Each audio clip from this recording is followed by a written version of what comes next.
2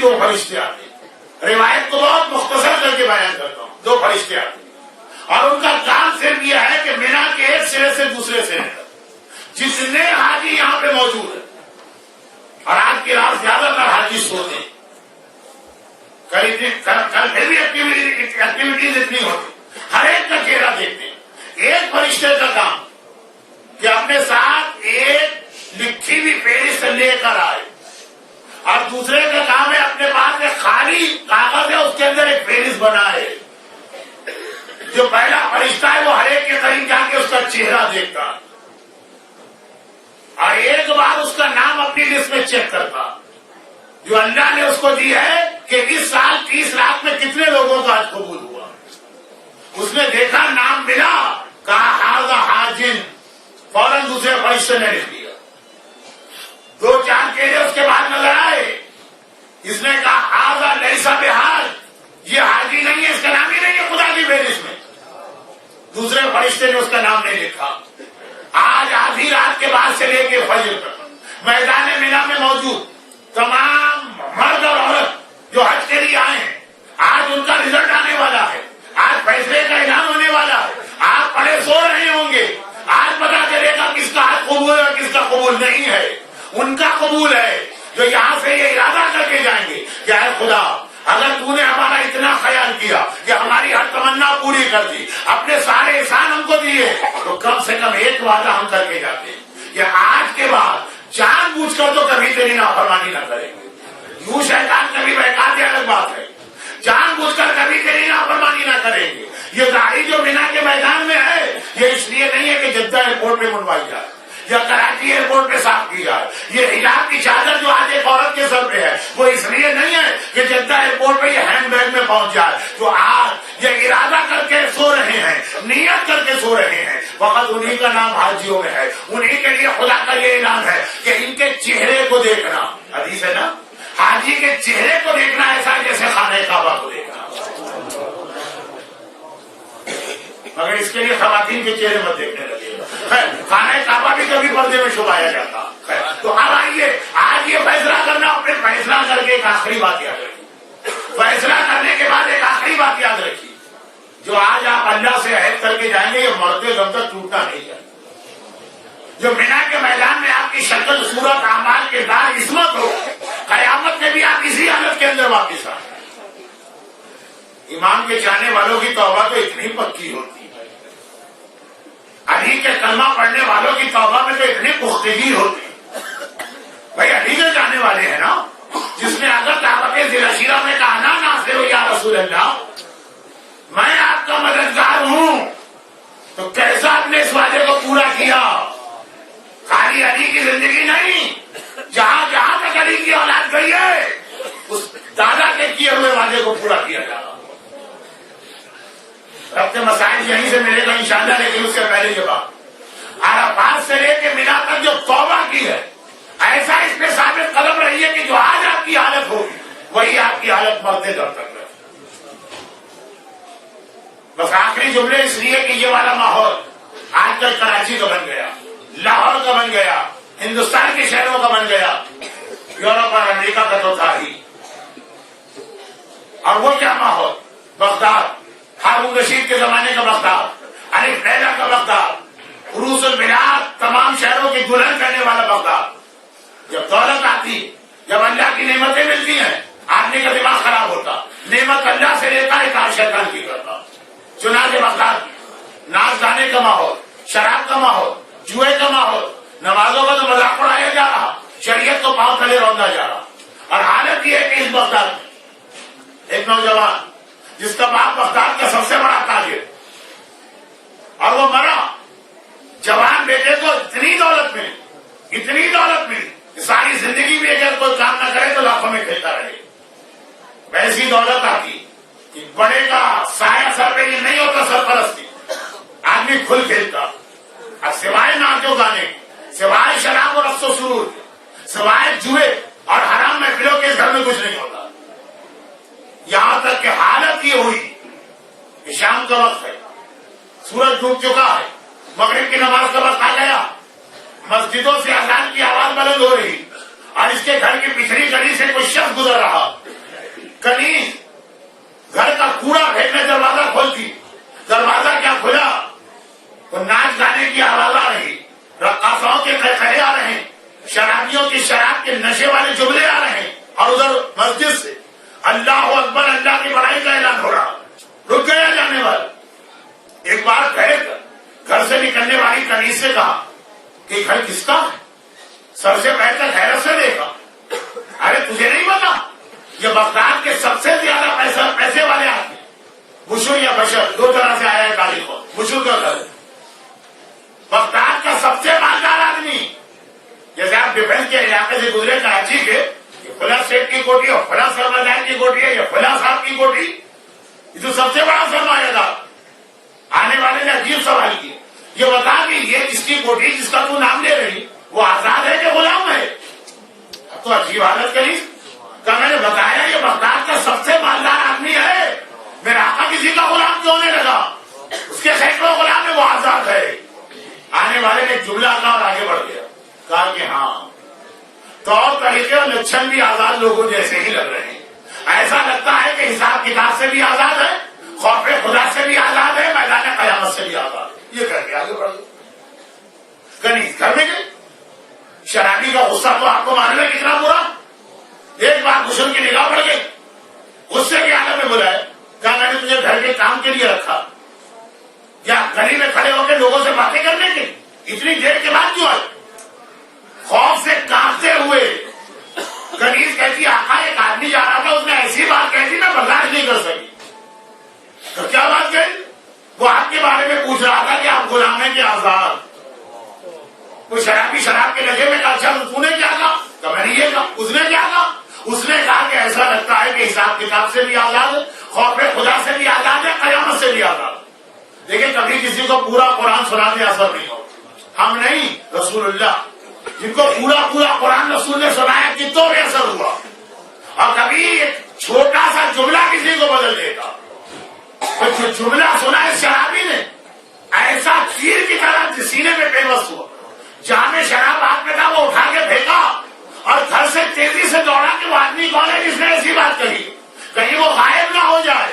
دیکھا گلی کے نکڑ پر یا کونے پر وہ آدمی جا رہا، دوڑ کے گیا اور اس کے پیروں میں گر پڑا اور کہا کہ تیرے اس جملے نے میری آنکھیں کھول دی، آج سے میں سچے دل سے توبہ کرتا ہوں، آج سے میں اپنے آپ کو بدل دیتا ہوں، اور اس وقت اب کس حالت میں آیا ہوں مرتے دم کے تک اس حالت میں رہوں۔ لیکن تو ہے کون جس میں ایسا جملہ کہا؟ جواب دیا انا موسیٰ بن جعفر و امام موسی کاظم علیہ السلام والسلام۔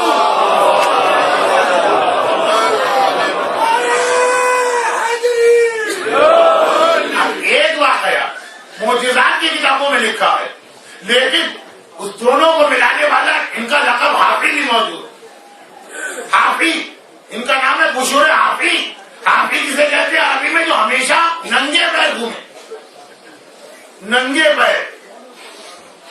تاریخ میں یہ لکھا ہے معجزات کی کتابوں کہ بغداد کی گلیوں میں جن علاقوں سے بشر کا گزرنا ہوتا تھا وہاں کوئی جانور بھی غلاظت نہیں پھیلاتا۔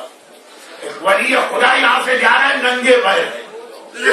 ایک دن کوئی مومن کسی دوسرے شہر سے آیا بشر سے ملنے، رات کو پہنچا تھا، مسافر خانے سو گیا، صبح اٹھا وہاں جانے کے لیے، دیکھا گلی میں کھڑے ہوئے لوگ رو رہے ہیں۔ کیوں رو رہے؟ آج بغداد کے سب سے مقدس آدمی بشر کا انتقال ہو گیا۔ تمہیں کیسے پتا چلا؟ اتنی صبح ابھی تو دروازے بھی نہیں کھلے گا، ان لوگ اشارہ کے دیکھو اب یہ گھوڑا یہاں سے گزرا، خلاصت کرتا ہوں۔ اگر بشر زندہ ہوتا تو بغداد کے کسی جانور میں یہ ہمت نہ تھی، یہ پہچان اس بات کی بنا کے مر چکا ہے، اور باقاعدہ جب گیا بشر کے بہنے میں تصدیق ہو گئی۔ اتنا بڑا رتبہ کہ جانور تک احترام کرنے لگے۔ کسی نے پوچھا کہ ہے بشر، یا تو تمہاری حالت یہ تھی کہ قالین سے تمہارے پیر ناپتے تھے اور یا ایسی سرزمین میں ننگے پیر چل رہے؟ کہا کہ ہاں، جب میں نے آقا اور مولا کے ہاتھ پر بیعت کی تھی تو اتنی تیزی سے دوڑ کے گھر سے نکلا تھا کہ چپل یا جوتا پہننے کا وقت نہ تھا، ننگے پیر تھا، اور آقا سے کہا تھا توبہ کیا اسی حالت میں مرتے دم تک رہوں گا۔ میں ڈر رہا ہوں کہ ایسا نہ ہو جوتا پہننا میرے اس وعدے کے خلاف ہو جائے کہ اپنی حالت کیوں بدلی ہے، جب توبہ کے وقت اس حالت میں تھا، مرتے دم تک اسی حالت میں امام نے انہیں بغداد میں اپنا نائب بنایا. ہم تو ایسے گناہگار بھی نہیں. اگر آج بھی آپ یہاں سچے دل سے توبہ کریں، خدا بندہ اب تک جو ہوا سو ہوا.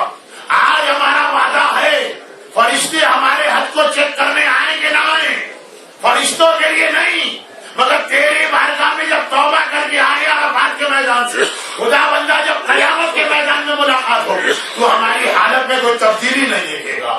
جس سچے دل کے ساتھ عرفات میں گناہوں کو چھوڑا ہے، مینا میں شیطان کو مارا ہے، قربانی کر کے اپنے اندر کے شیطان کو ختم کیا ہے، پروردگارا قیامت تک اپنے عہد میں رہیں گے. آج رات آپ کو اللہ سے یہ وعدہ کر کے جانا.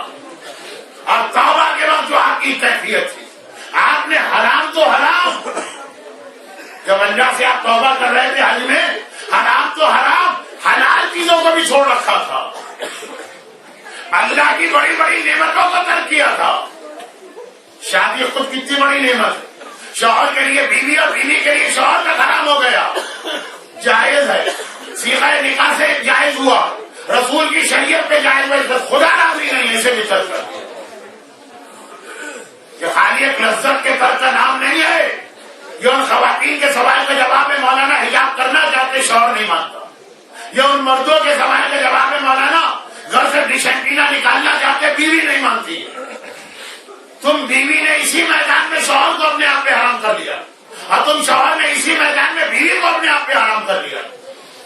کیوں؟ حکم خدا کے لیے. حکم خدا کے آگے سارے رشتے قربان، حکم خدا کے آگے ساری لذتیں قربان، حکم خدا کے آگے سارے ویسٹڈ انٹرسٹ قربان. یہ وعدہ جو آپ نے عرفات سے شروع کیا تھا، مینا میں اس طرح مکمل کریں. اے خدا مرتے دم تک تو میری حالت میں تبدیلی نہ پائے گا. قیامت میں بھی آؤں گا تو اسی حالت میں جو حج میں وعدہ کر کے جا رہا ہوں.